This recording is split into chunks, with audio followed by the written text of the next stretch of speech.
কুয়াশার চাদর মোড়া শীতের ভোরে শিশিরের মুক্ত ঝিলিক ছড়ায় ঘাসে। খুশিতে উঠছে সে যে আমের মুকুল, ভেসে যায় শ্রীপঞ্চমীর সুর বাতাসে।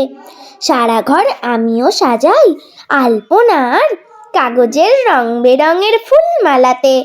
মোটে কুল খায়নি মাগো সরস্বতী, রয়েছি তোমার পুজোর অপেক্ষাতে। পিঠে বই ব্যস্ত খুবই ছুটছি শুধু, হারানোর পাই না সময় কল্পলোকে। তুমি তো বিদ্যা দেবী সবই জানো, কেমনে ভুলছি হাসি আনন্দকে। সারাদিন বলছে সবাই লাগাম ছেড়ে ছুটে যা ঘোড়ার মতো খুব সে জোরে।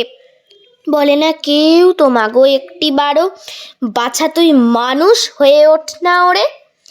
আমি তাই বলছি তোমায় চুপি চুপি, শোনো মা, চাই না মোটে কিচ্ছুটি আর, যেন ঠিক মানুষ হয়ে উঠতে পারি। শিখিয়ে দাও শুধু সেই মন্ত্র আমায়।